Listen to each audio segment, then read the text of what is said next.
शांति।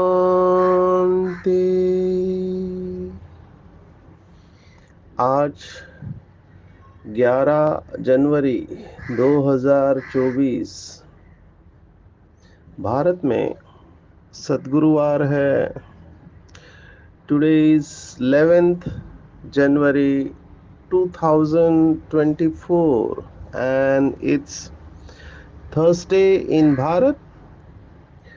आज की मुरली का जादुई रहस्य स्वयं को प्रेरणा देने के लिए। Magical secrets of today's Murli for motivating the self। कल की पूरी मुरली खुशी के ऊपर थी और आज की पूरी मुरली परमात्मा प्यार के ऊपर है। एक एक क्वालिटी को लेकर बाबा चल रहा है। प्यार के लिए लोग दुनिया में क्या क्या नहीं करते हैं, हद के विनाशी प्यार के लिए। बाबा ने तो एक मुरली में आखिर कह ही दिया कि वो लोग प्यार के लिए अपनी जान दे देते हैं जो आशिक माशिक होते हैं। हम ये सब केसेस न्यूज़पेपर में पढ़ते हैं कि घर वालों ने रोका इसलिए जान दे दिया। भारत में ऐसे मूवीज भी बने हैं जो बॉलीवुड के मूवीज को जानते हैं। 70s के आसपास एक दूजे के लिए मूवी आए थे और फिर 2000 के आसपास मेरे हिसाब से नया 90s में कयामत से कयामत तक आया था। अभी महाराष्ट्र में एक मूवी काफ़ी फेमस हुआ। वैसे मराठी मूवीज 100 करोड़ क्रॉस नहीं करते हैं, लेकिन ये मूवी ने 100 करोड़ क्रॉस कर दिया। तो ये सब मूवी जो है, इस मूवी का नाम सैराट था। तो इन सब मूवीज में आशिक माशिक है एंड में मर जाते हैं क्योंकि दुनिया वाले उसको विरोध करते हैं। और इसके ऊपर स्टडीज भी हुई है कि जब ये मूवीज रिलीज हुए तो कई लोगों ने, हम जिसको कहते हैं भावनाओं में बह जाना, ये इस मूवीज के हीरो हीरोइन के साथ खुद को आइडेंटिफाई किया, माना उनके जैसा अपने को समझने लगे और फिर उन्होंने जो किया था वही किया। तो बहुत लोगों ने आत्महत्या किया, कई लोग घर से भाग गए। तो बाबा यही कह रहा था कि हद की दुनिया में विनाशी प्यार या विकारी प्यार होता है। उस विकारी प्यार के लिए लोग क्या क्या नहीं करते हैं। भारत में तो पद्मिनी रानी का अगर आपने नाम सुना है, उसके ऊपर युद्ध हुआ था एक स्त्री के लिए। तो युद्ध भी करते हैं शास्त्र भी इससे भरे पड़े हैं। तो विनाशी विकारी प्यार जो कि गिराने वाला है, उसके लिए लोग इतना कुछ करते हैं। तो परमात्मा का अविनाशी प्यार जो जन्म जन्मांतर का भाग्य बनाने वाला है, उठाने वाला है, विश्व का महाराजन बनाने वाला है, अमरपुरी में लेके जाने वाला है, वैकुंठ का सर्वश्रेष्ठ पद प्राप्त कराने वाला है, उसके लिए हमको कितना पुरुषार्थ करना चाहिए। कल की मुरली में बाबा ने कहा सहन करना चाहिए, भले आप सत्य हो फिर भी सहन करना है। तो बाबा ये सब नशे की बातें सुनाता है, लेकिन फिर भी बाबा के कई बच्चों को नशा चढ़ता नहीं है। एक कॉमनेस्ट कंप्लेंट बहुत भाई बहने मुझे करते हैं कि बाबा अगर इतना प्यार का सागर है, हम इतने समय से ज्ञान में चल रहे हैं, तो बाबा के प्यार का हमको अनुभव क्यों नहीं होता है। तो मैंने उनको पूछा कि आप प्यार का अनुभव किसे समझते हैं। तो बोला, हम शब्दों में नहीं बता सकते, लेकिन प्यार प्यार होता है। तो प्यार का अनुभव भी हम जो करते हैं वो लौकिक की तुलना के साथ करके करते हैं। लौकिक में जितने भी प्यार है, एक उदाहरण हमने आशिक माशिक का दिया क्योंकि वो समझ में आता है। मनोविज्ञान के अनुसार हर एक व्यक्ति प्यार करता है। सिर्फ कुछ लोग बताते हैं, कुछ लोग नहीं बताते, मेजॉरिटी नहीं बताते कि वो प्यार करते हैं। एक उम्र जैसे आती है, हमें कोई ना कोई अच्छा लगने लगता है। ऐसे बहुत कम आत्माएं होती है जो बचपन से ही परमात्म प्यारे होते हैं, माना उनको भगवान के अलावा और कोई अच्छा नहीं लगता। ये बहुत विरले होते हैं, वैरागी होते हैं। उसके बाद जो आते हैं वो अपने लौकिक माँ बाप से प्यार करने वाले, इनकी संख्या ज्यादा है पहली संख्या से। लेकिन बाकी सब देहधारी, अभी कलयुग है तो तमो प्रधान है, तो शरीर का आकर्षण रहता है। और इस समय अनफॉर्चुनेटली प्यार की डेफिनेशन काम विकार के साथ जोड़ दी गई है। अभी के समय में तो काम विकार को ही प्यार समझते हैं। बाबा ने परमात्म प्यार के ऊपर मुरली चलाई है, पढ़ना चाहिए।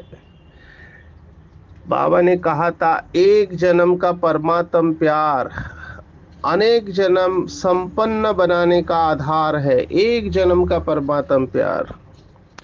और हमने इसके बारे में बहुत बार देखा है, बट वर्थ रिपीटिंग। प्यार की कमी, प्यार की कमी की वजह से ही सब गड़बड़ होता है। रिलेशनशिप्स में, संबंधों में जो तनाव है वो प्यार की कमी की वजह से है। फिर बाबा ने इसके ऊपर भी मुरलियां चलाई है। बाबा ने कहा, आत्मिक स्नेह की मूर्ति बनो। जैसे शिव बाबा को सभी आत्माएं अपना समझती है कि मेरा बाबा है, मेरा भगवान है, ऐसा अपनापन होना चाहिए, तभी समझेंगे कि आप योगी है। एक बहुत इंपॉर्टेंट क्वालिटी है लीडर्स के अंदर होनी चाहिए कि उसको मेजॉरिटी एक्सेप्ट करे कि ये हमारा है, हमारे कल्याण के लिए ही सोचते हैं, कोई हमें रिजेक्ट नहीं करे। अपनापन हो, ऐसे शब्द बाबा ने मुरली में बताया हुआ है। पर ये अपनापन या आत्मिक स्नेह ये ऐसे ही नहीं आएगा, इसके लिए पुरुषार्थ है। इसके लिए प्यार के सागर शिव बाबा के साथ कनेक्शन अच्छा रहना चाहिए। अगर शिव बाबा के साथ कनेक्शन अच्छा है तो हमारा सबके साथ रिलेशन अच्छा होगा। और जिनका सबके साथ रिलेशन अच्छा है, उनका ही सतयुग के लिए सिलेक्शन होता है। तो कनेक्शन, रिलेशन और सिलेक्शन, इसका आपस में कनेक्शन है। शिव बाबा के साथ कनेक्शन अच्छा रखना माना क्या। तो आज बाबा ने कहा, आज नशे की बहुत सारी पॉइंट मुरली में आई हुई है। पहली पॉइंट, नशे में चले जाएंगे कि स्वयं भगवान टीचर बनकर हमको पढ़ा रहे हैं। देखो, मैं आजकल देखता हूँ, आप जो भी कहो, मजबूरी कहो, इस समय योग सीखने के लिए लोग कहाँ कहाँ नहीं जाते। और उनको, कई लोगों को तो उसका भी अभिमान होता है कि हमने फलाने इंस्टीट्यूट से योग सीखा है। भारत में कुछ नामी ग्रामी संस्थाएं हैं, जैसे अयंगार इंस्टीट्यूट है साउथ में, फिर पतंजलि है, जिन्होंने रियली रिवोल्यूशनाइज किया। हर एक स्टेट में ऐसी संस्था है। बिहार में मुंगेर आश्रम है जिनका नाम है। हर एक स्टेट में ऐसी संस्थाएं हैं। आपको आश्चर्य लगेगा, पहले योग फ्री में सिखाया जाता था, लेकिन आजकल ये कमाई का जरिया बन गया है। खास करके डबल फॉरेनर्स ने, विदेशियों ने इसको, योग को योगा करके सब कुछ इसके अंडर ब्रांड में बेच रहे हैं। अमेरिकन से ये सीखना चाहिए कि बिजनेस कैसे किया जाता है। तो इनको भी नशा रहता है कि हम फलाने से सीख रहे हैं योग। अभी उनको सिखाने वाला कोई भगवान तो नहीं है, देहदारी ही सिखाएगा। और जो अच्छे सिखाने वाले होते हैं, जैसे पहले गुरुकुल में ये सब सिखाते थे, तो वो फ्री में सिखाते थे। आजकल तो बहुत पैसे चार्ज करते हैं। लेकिन बाबा देखो, इतना दूर से आता है, सबसे दूर परम धाम है, वहां से आता है। कहाँ आता है? पवित्रता का सागर शिव बाबा परम धाम से इस पतित दुनिया और पतित तन में आकर हम पतित बच्चों को स्वयं भगवान योग सिखा रहा है।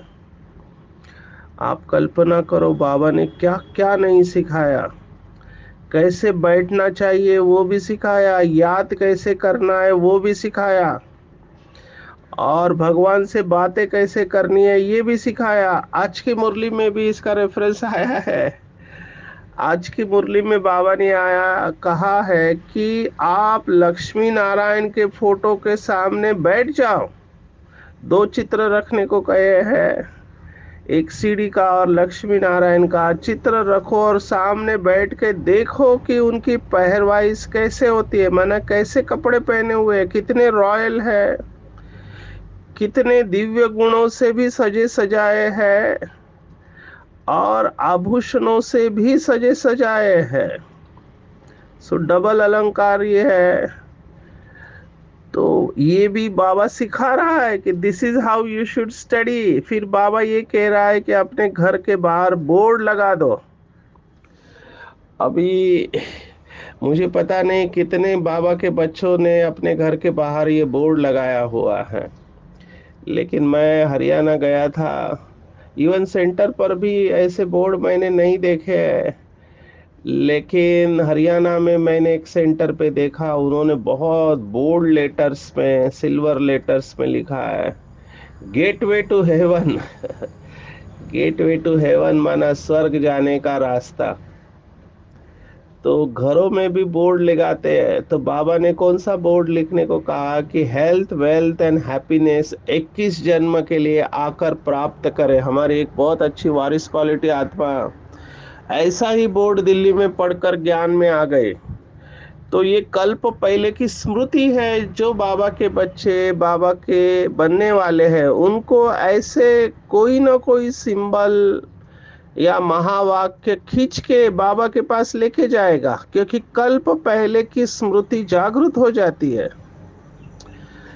आपको इंटरेस्टिंग बात सुनाते हैं, कई सेंटर पर बाहर स्लोगन लिखे हुए रहते हैं, क्योंकि जगह बहुत रहती है, बॉर्डर्स, तो उसको यूज करते हैं। तो बाबा के बहुत अच्छे मोटिवेशनल स्लोगन है, लौकिक के भी स्लोगन लोग लिखते हैं।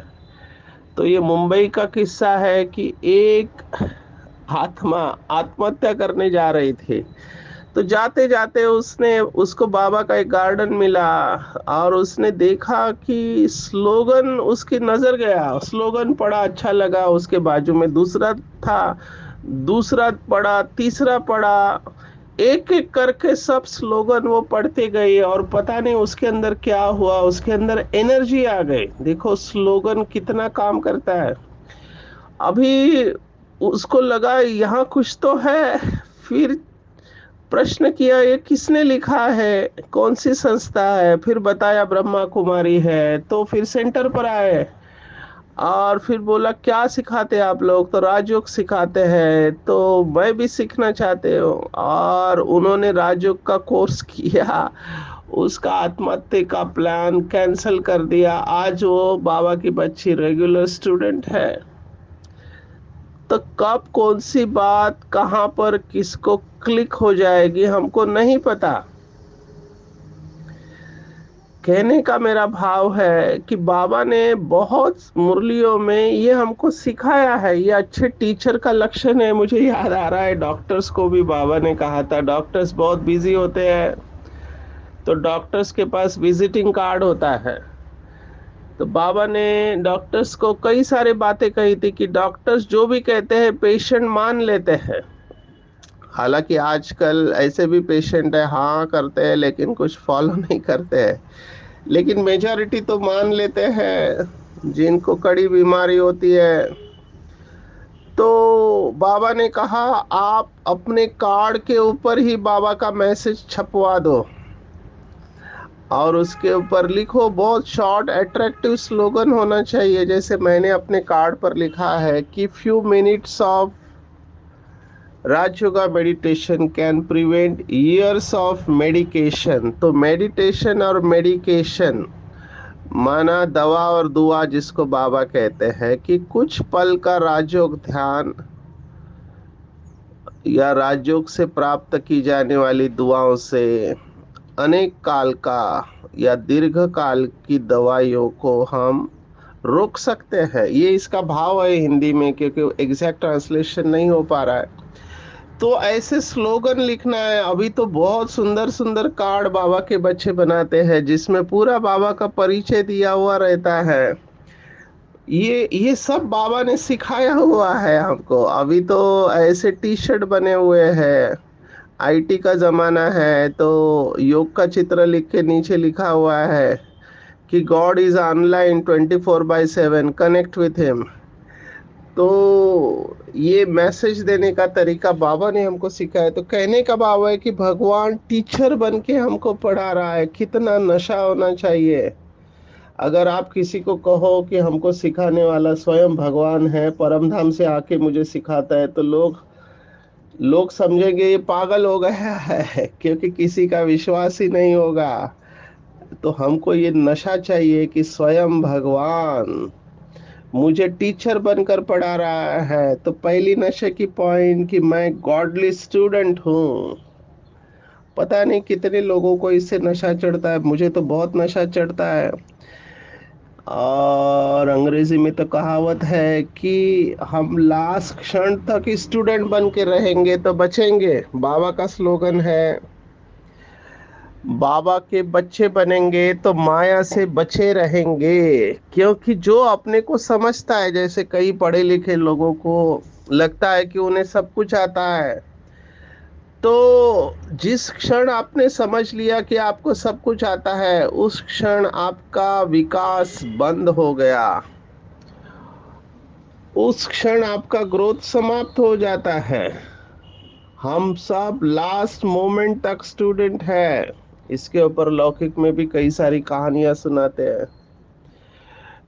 मैं घड़ी की तरफ देख रहा हूँ, शॉर्ट कहानी सुनाते हैं। एक ऐसे ही जो अपने को बहुत ज्ञानी समझने वाला, उसको ज्ञान सुनाने का बहुत शौक था, हर जगह पे ज्ञान सुनाता था। एक दिन गांव में गया, वहां कोई मिला नहीं, तो सोचा मंदिर में मिलेगा। मंदिर में गया तो वहां पर भी कोई नहीं मिला। एक छोटा बच्चा हाथ में दीपक लेके आ रहा था। तो बोला अच्छा कोई तो मिल गया, इसको ज्ञान सुनाते हैं। तो वो आया तो उस बच्चे को पूछा कहाँ जा रहे हो। तो उस बच्चे ने कहा मैं भगवान को दीपक दिखाने के लिए जा रहा हूँ। तो बोला अच्छी बात है, वेरी गुड, लेकिन ये दीपक की जो ज्योति है ये कहाँ से आई है, आपको पता है। तो वो डर गया, बोला नहीं ये तो मुझे पता नहीं। तो फिर उस ज्ञानी ने कहा फिर फायदा ही क्या, तुम्हारा वेस्ट है, तुमको पता ही नहीं है ज्योति कहाँ से आती है। तो वो बच्चा गांव का था, होशियार था, उसने फूंक मारकर उसको बुझा दिया। और फिर उस ज्ञानी से कहा कहाँ से आती है तो नहीं पता, लेकिन अभी गई कहाँ वो बताओ। और तुम्हारे आंखों के सामने ही गई है। तो वो ज्ञानी ने उसका पैर पकड़ लिया। क्योंकि अगर हमारा सीखने का दृष्टिकोण है तो हम बच्चों से भी कई सारी बातें सीख सकते हैं, हर एक से सीख सकते हैं। इसलिए जो स्लोगन है बहुत इम्पोर्टेंट है दादी का, हमने कुछ दिन पहले मुरली में सुना था। झुक झुक मर मर सीख सीख, हर बात में झुकना सीखना है, मरना सीखना है और सीखना है, हर एक से सीखना है। दत्तात्रेय ने 24 गुरु किए थे, क्योंकि हर एक से सीखे। पंछी है, जानवर है, प्रकृति है, हर एक से हमको सीखना आना चाहिए। So we are student till last moment, तो अहंकार नहीं आएगा। और दूसरी नशे की पॉइंट आज के मुरली में आए, बाबा ही पैगंबर है। तो जैसे बाबा पैगंबर है ऐसे हम भी पैगंबर है। वैसे बाबा के अलावा किसी को भी पैगंबर कह नहीं सकते, ये भी थोड़ी नशे की पॉइंट है। दुनिया में वो लोग समझते हैं कि ये पैगंबर आके गए। बाबा कहता है पैगाम तो केवल मैं ही लेके आता, और तुमको भी बाप का पैगाम सबको देना है। तो नशे की पॉइंट क्या है कि मैं खुदा ही खिदमतगार हूँ, खुदा के साथ खुदा की सेवा कर रहा हूँ, सबको बाप का पैगाम देने के निमित्त हूँ। चेक करना है कि कितनों का हमने कल्याण किया है। प्यार के ऊपर ही हम थे, इसका विस्तार इतना देखा। तो जो लोग कहते हैं कि हमको प्यार नहीं मिलता, लौकिक हो अलौकिक हो या पारलौकिक हो, इस सब की जड़ में है। बाबा ने कहा जो बहुतों के कल्याण के निमित्त बनते हैं, जिनका कल्याण हुआ है वह कहेंगे तुम तो हमारी माता हो। तो जितनों को हम बाप का पैगाम देंगे उससे दुआएं मिलेगी। हमने इसको अलग तरीके से देखा। प्यार का एक स्पेक्ट्रम ऑफ लव में कहते हैं respect is also form of it, माना सम्मान। सम्मान भी एक प्रकार का प्यार है। आगे चलकर रिलेशनशिप में एक दूसरे को सम्मान देना, ये भी एक प्रकार का प्यार ही कहेंगे। बच्चों का माँ बाप से, टीचर से प्यार है, माना वो उनको सम्मान देते। जब प्यार नहीं होता है तो रेस्पेक्ट नहीं देते हैं। तो रेस्पेक्ट के बारे में कहते हैं कि मांगने से नहीं मिलता। आजकल लोग प्यार को भी बिजनेस बना दिया है। कहते हैं मैंने इनको इतना प्यार दिया, इन्होंने मुझे थोड़ा भी नहीं दिया। अभी ये देना लेना बिजनेस की बात होती है। बिजनेस में लेन देन होता है, प्यार केवल दिया जाता है, जिसको अंग्रेजी में कहते हैं अनकंडीशनल लव एंड एक्सेप्टेंस। बिना किसी शर्त का स्वीकार करना। प्यार का दूसरा शब्द है एक्सेप्टेंस। सामने वाला व्यक्ति जो है, जैसा है, उसे स्वीकार करना, दिस इज लव। तो हमको ये सीखना चाहिए कि कोई हमको प्यार दे ना दे, लेकिन मुझे देना है। मुझे हर एक को सम्मान देना है। बाबा का कुछ समय पहले आया था सम्मान कि मैं मास्टर सम्मान दाता हूँ। तो पहली नशे की पॉइंट गॉडली स्टूडेंट, दूसरा खुदाई खिदमतगार, बाप समान मैसेंजर। आज फिर से स्वर्ग की बात आई है। कल भी स्वर्ग का बहुत सारा वर्णन आया था। आज बाबा ने कहा जब आप फोटो के सामने बैठते हो लक्ष्मी नारायण, आपको बहुत सारी बातें पता चलेगी कि इनके जैसी नेचुरल ब्यूटी हो न सके, ऐसे चित्र भी कोई बना नहीं सकते हूबहू, बाबा कहते हैं।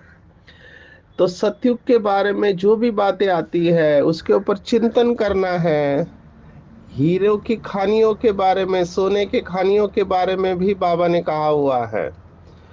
तो तहखाने का वर्णन आया कि पहले के ज़माने में राजा लोग अपने यहाँ का सोना ज़मीन के अंदर दबा के रखते थे, तो हमारे कारीगर जाके वहाँ से निकालेंगे। सतयुग में ये बहुत सभी खानियाँ शास्त्रों में वर्णन है। हीरे मोतियों की थालियाँ भरकर सागर लेकर आएगा।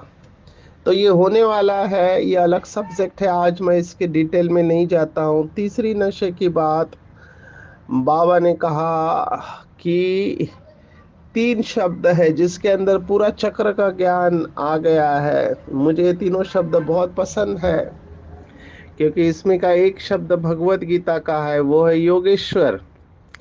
तो 3 शब्द है, ज्ञान ज्ञानेश्वर, फिर योगेश्वर योगेश्वरी, और तीसरा राज राजेश्वर या राजेश्वर राजेश्वरी। तो जो ज्ञान ज्ञानेश्वर है वही राज राजेश्वर बनते हैं, लेकिन किस आधार पर? तो पहले वो योगेश्वर बनते हैं। तो योग सिखाने वाला ईश्वर, तो ईश्वर को योगेश्वर कहा गया। भक्ति मार्ग में श्री कृष्ण को योगेश्वर कहते हैं। तो श्री कृष्ण ने भी योग लगाया था, क्योंकि योगेश्वर से श्री कृष्ण ने सीखा था। तो ज्ञान को धारण करके ज्ञान के आधार पर ब्रह्मा बाबा ने शिव बाबा के साथ निरंतर योग लगाया, और उस आधार पर वो राज राजेश्वर बने। ऐसे हमको भी ज्ञान ज्ञानेश्वर बनकर, योग योगेश्वर बनके राज राजेश्वर बनना है। भक्ति मार्ग का श्लोक जरूर सुनाऊंगा, क्योंकि भगवत गीता का आखिरी श्लोक है, 700 verse of Bhagavad Gita, last श्लोक। संजय उवाच है, यत्र योगेश्वरः कृष्ण यत्र पार्थो धनुर्धरा तत्र श्रीर्विजयो भूतिर्ध्रुवम नीतिर्मतिर्मम। माना जहाँ योगेश्वर है, अर्जुन है, वहाँ संसार की कोई भी ताकत इन्हें हरा नहीं सकती। ये आज दिन भर हम अभ्यास करेंगे, जिसको बाबा कहते हैं मास्टर सर्वशक्तिवान।